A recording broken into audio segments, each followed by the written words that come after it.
What's up, everybody? Welcome to another episode of Empire Sports Talk. I am your host, Roman Gennaro. This is my mom's favorite podcast, so let's get started. I have a lot to cover today, want to jump right into it. As we speak, it's Sunday afternoon as it's being recorded. The final week of the NFL season is underway. Last night, the Steelers took care of business against the number one seeded Ravens, who were resting all their starters to keep themselves alive and get to 10 wins on the season. The Houston Texans won a hard-fought matchup with division rival Indianapolis Colts to clinch their spot in the playoffs with a division crown still on the line. If Jacksonville loses to Tennessee, and as we are currently recording this, that is happening. With Houston's win last night, they would clinch the AFC South, and I believe the scenarios are a bit complicated at this point, but I believe if Jacksonville loses because Pittsburgh won last night, Jacksonville would be eliminated. Don't hold me to that. I could be wrong, but I think that is the case. Uh, the big game left to play to see what happens is it is the regular season's finale on Sunday night, which is tonight, between the Miami Dolphins and the Buffalo Bills. The winner wins the division. The loser may or may not be eliminated based on what is left to play. I believe they would still make it, but the winner wins the division. And it is crazy that just a week ago we were talking about the fact that Buffalo could either be the second seed in the AFC or eliminated. The fact that that was even a topic of conversation is crazy to me. I still believe both the AFC and the NFC run through Baltimore and San Francisco respectively. I know that's probably a little crazy to say considering that, yeah, they are the one seeds. That's usually how it happens. But in this case, I believe that Baltimore and San Francisco have been the creme de la creme all year long. I think it's been clear very early on that these were the two teams that were better than everybody else. But we'll see. That it doesn't automatically mean that they'll make the Super Bowl. I really have my eye on Cleveland as a threat to division rival Baltimore, and there are a lot of threats to San Francisco. I think Dallas is formidable. I think Detroit on their best day is one of the more unbeatable teams in the NFL. So it is not a foregone conclusion that the Super Bowl will be Baltimore and San Francisco. I, for one, think that would be a really fun Super Bowl. But the NFL playoffs start next week after we conclude the regular season here in just a few hours, and I'm really excited to see what happens. We have a bunch of good teams who have played really hard all year. It'll be good. Um, Houston, I think, is nothing against Jacksonville, who's led the division all season. And I said this before last night when Indy was still in the conversation. I said I think of all three teams that are in the AFC South that are fighting for divisions, Houston is the most reliable and the most able to make noise. I don't think they could beat Baltimore. I don't really think right now they could beat Cleveland. But I think CJ Stroud and D'Amico Ryan's rookie quarterback, rookie head coach in the playoffs is something really, really cool for Houston. So the NFL playoffs are looming. It's one of the best times in the sports calendar. We'll see what happens with the AFC East, as well as if Pittsburgh makes it in. We have a ton of candidates for Coach of the Year this year. Kevin Stefanski, to me, is the obvious choice. Shane Steichen and D'Amico Ryans definitely deserve some to be in the conversation as they took two teams that no one expected to be one game from the playoffs to a winner take all regular season finale. Dan Campbell is another potentially obvious choice for some, but I think because of the fact that if I had a vote today, I'd vote for Stefanski and what's going on in Cleveland because of all those injuries and the fact that they've managed to get into the playoffs with 11 wins. They are getting shut out right now by by Cincinnati last I checked. I believe they're resting a lot of people so they don't um, have further injuries. So that makes sense there. But the fact that they've gotten 11 wins and gotten to the point where they are is crazy to me. So Stefanski would get my vote, but I think the coach we have to be talking about, which is nuts because a couple weeks ago we were talking about should he be fired, is Mike Tomlin. We've talked all year about how terrible this Pittsburgh offense is and how many things they've had to overcome as far as firing Matt Canada and bringing in a new offensive coordinator and switching up quarterbacks three times to try to get something to work right. And they've managed to still get 10 wins and be on the verge of the playoffs.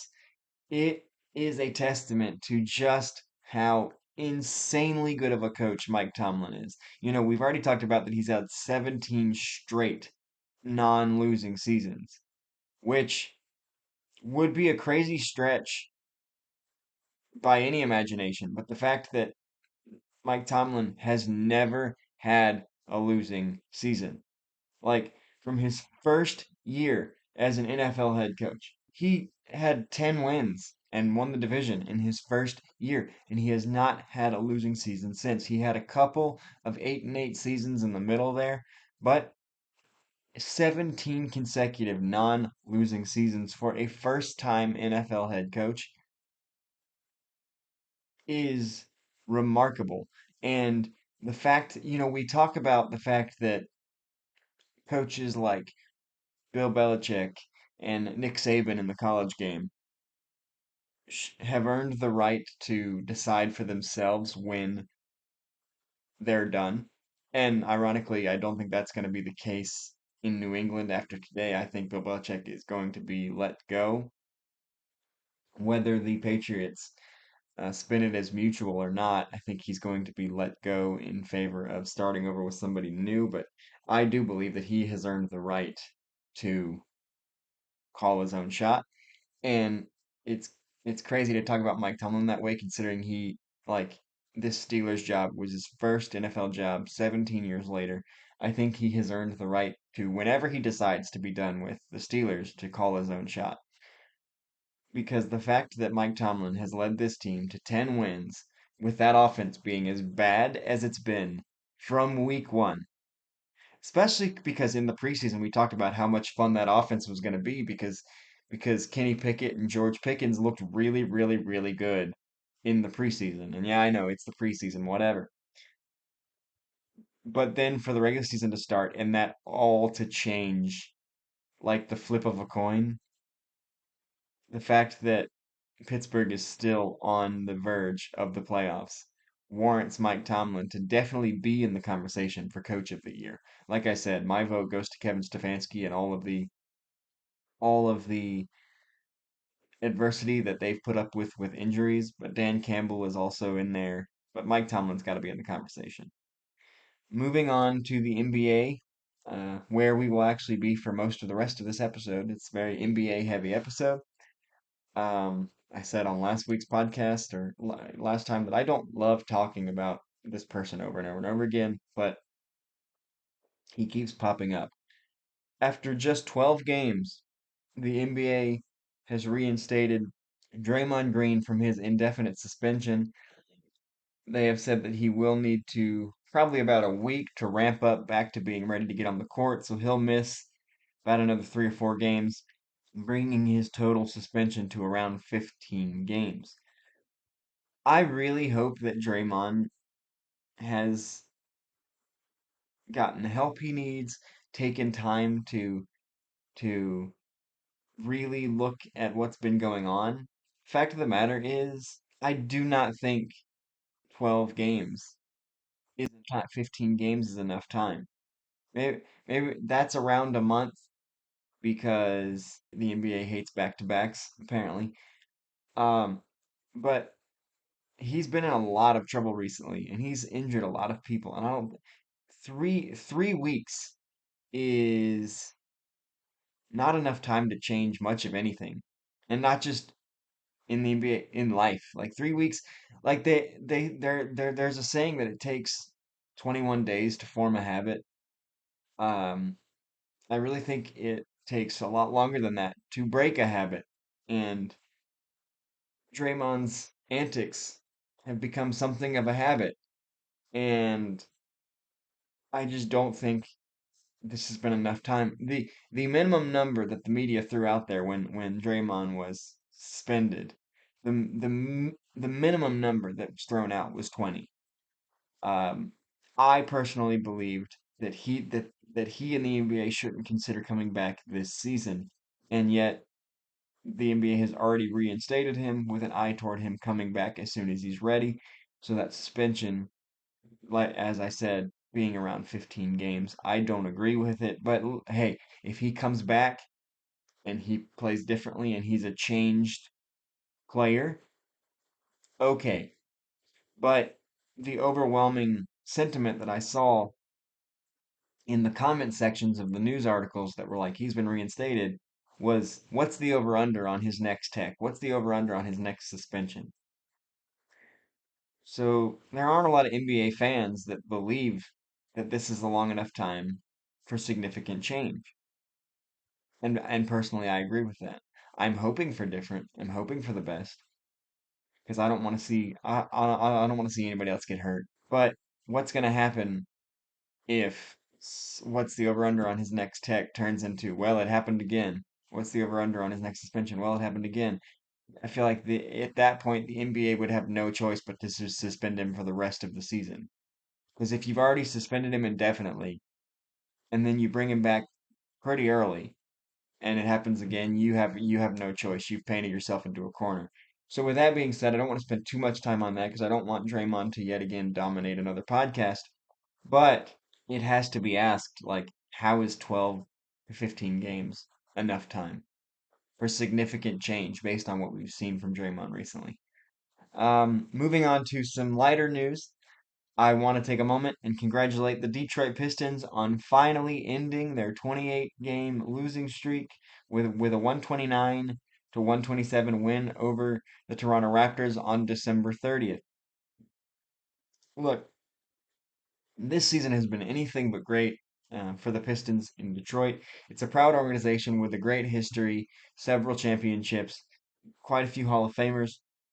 But it's been a rough time in the Motor City recently, and I think the entire NBA was glad, unless you're maybe a Chicago Bulls fan. I think the entire NBA was glad for the Detroit Pistons when the streak ended because no fan base, no team deserves that amount of struggle. That's a lot. Like I could see, you get to that point and you're like, why are we even coming out here? Why are we even playing?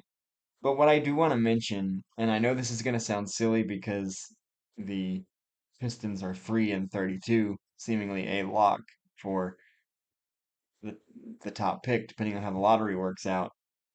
But I do want to mention, I want to give Detroit props because even though they are 3 and 32, when we look back at the New Jersey Nets that were 9 and 73 or whatever their record was when they were the worst team in the league, they weren't in a lot of games. They weren't playing very hard. They were getting blown out. The teams were walking. It was a gimme. And based on Detroit's record, you'd be like, well, of course, it's a gimme. Like they're 3 and 32. But if you look at their results kind of during the streak, this team, I don't think this is a situation of it being a bad team. I think this is a situation of it being a really young team. Cade Cunningham, Killian Hayes, Jalen Duren, Jaden Ivey, all in their first 2 or 3 years in the NBA. I think they have a very talented young roster. They don't have a lot of veteran leadership. They don't have a lot of experience. I think Monty Williams is a great coach. Unfortunately, I think the Pistons are going to look at the record and be like, well, this didn't work out. See you later. But Monty Williams has had success. He got the Phoenix Suns to the finals. And yeah, I know the Phoenix Suns were a much, much more talented team than the Detroit Pistons. But I think this is a situation of like, I'm not saying this is going to be a playoff team in 2 years, but the talent on this roster is really good. And if you look at these some of these results, you have 131 to 123 against the Pacers, an 8-point loss. You have 130 to 124 against the Hawks, 6-point loss. 119 to 111 against the Jazz. 11 points against the Nets, and then 6 points against the Nets the next night. 6 points against the Celtics, one of the best teams in the NBA, where we were watching that Celtics game being like, are they going to do it against one of the top teams in the East? They kept it close. They beat the Raptors. A couple nights later, they scored at 148 against the Jazz and only lost by 6. They lost by 4 against the Warriors. Like there there are some results like they got beat by 32 against the Bucks and they got beat by 32 against the Sixers on back-to-back nights. But this team, it's very clear that this team plays hard. And if you're watching the games towards the end of the losing streak, they wanted to win those games so badly. And so I think this team has the right mindset moving forward. We're not just going to come out here and lay down. And that's what you want from a young team like this. Detroit is one of the younger teams in the NBA with an average age of just under 25.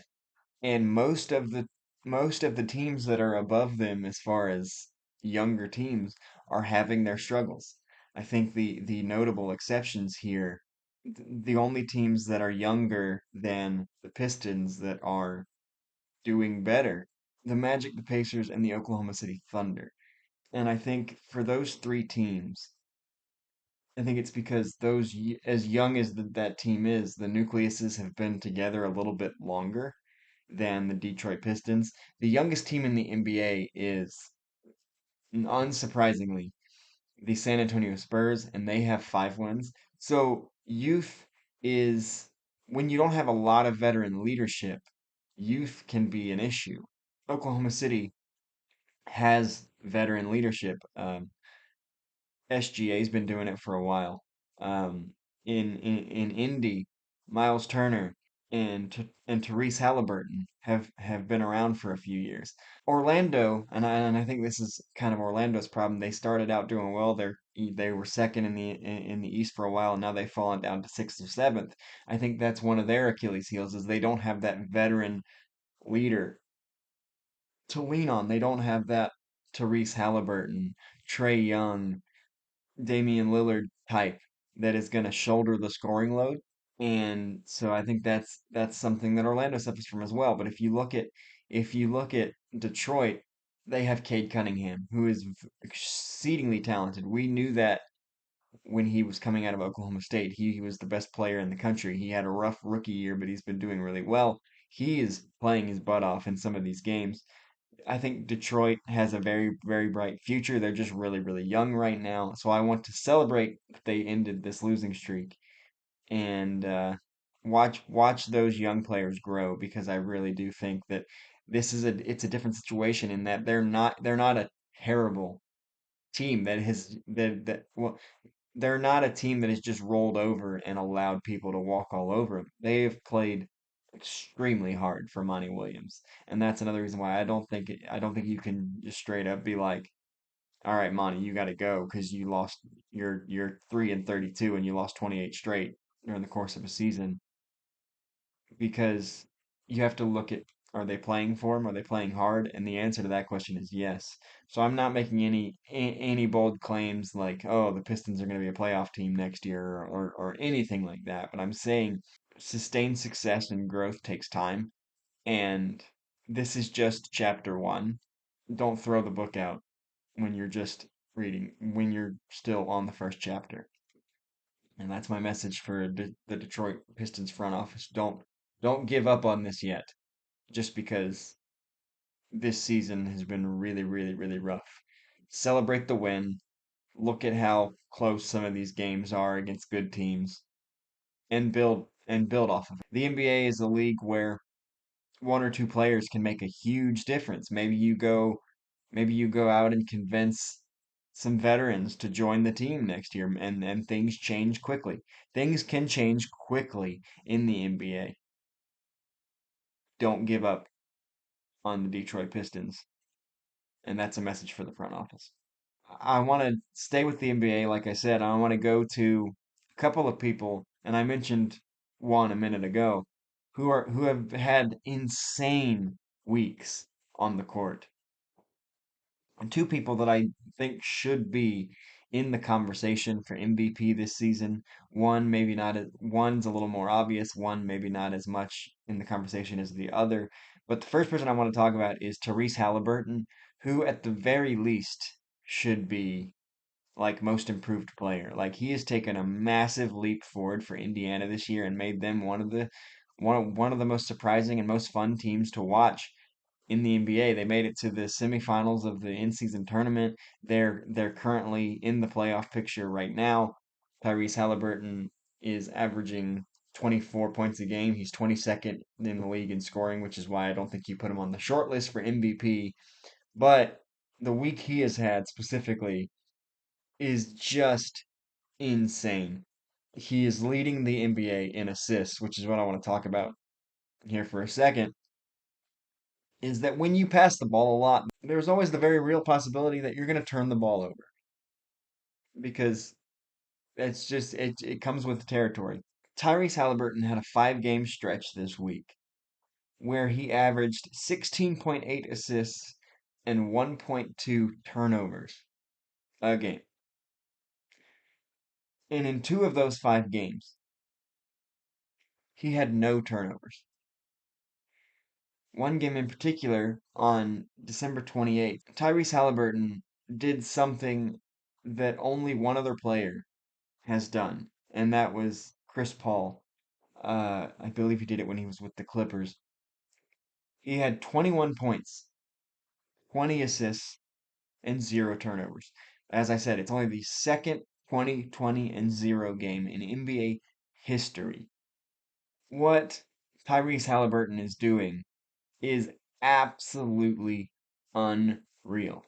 The other player I want to give a shout out to, and this guy definitely on the short list for MVP because he's already got 2 of them.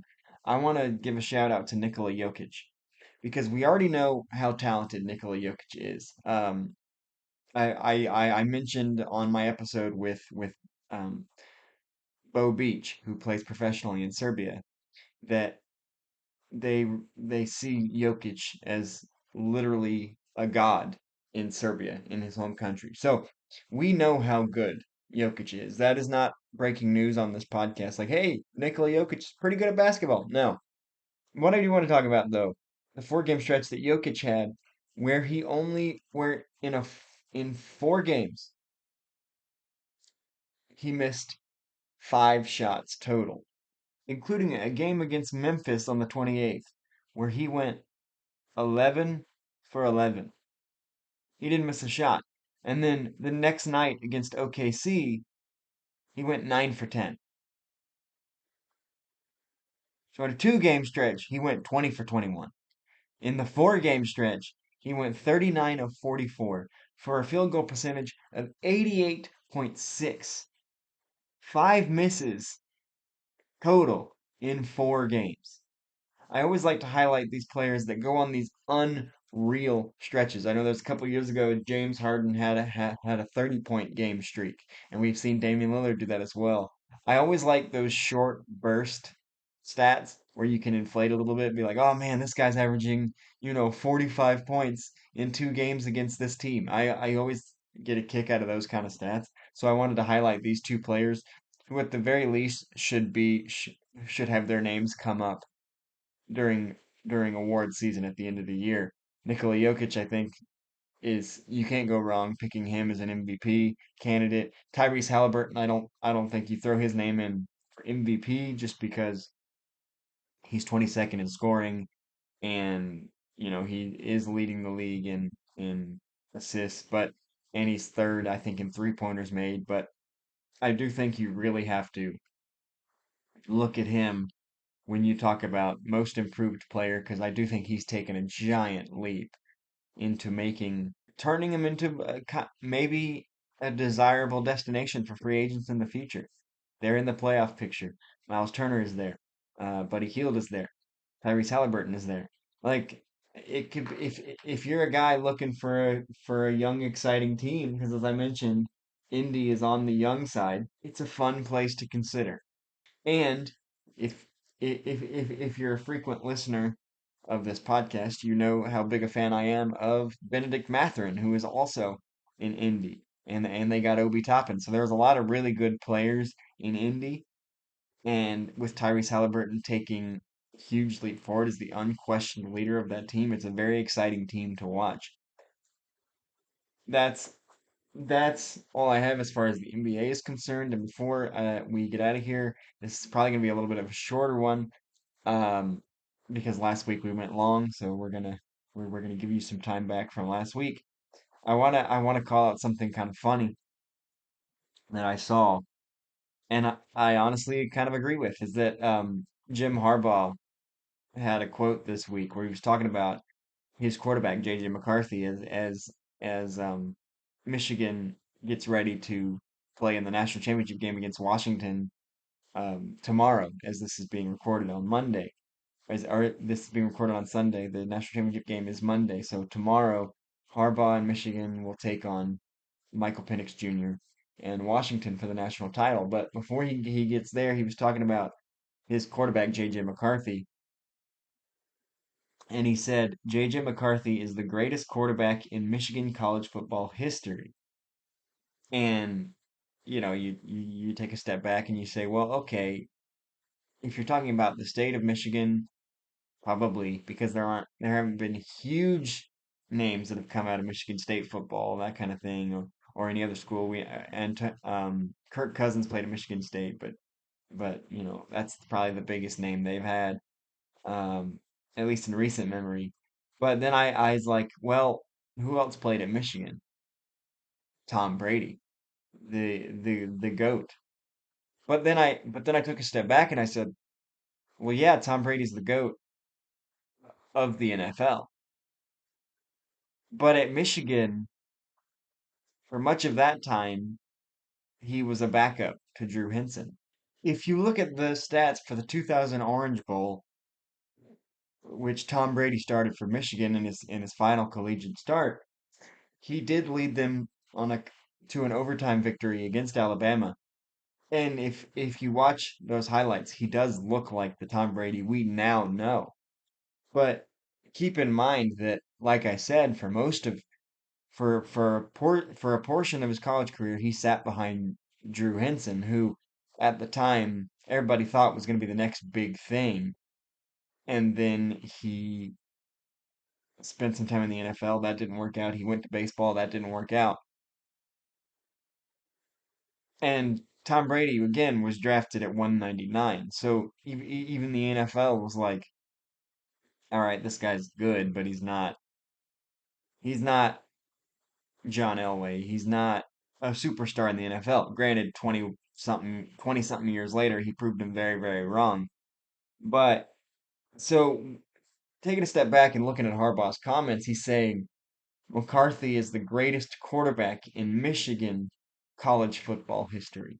The only real competition that I can see for that title, just taking in the college portion of it, which is how I took the comment, is Chad Henne and all the success he had at Michigan. But if JJ McCarthy wins a national championship, then that's something that Henne never did. Henne never even got to the national championship.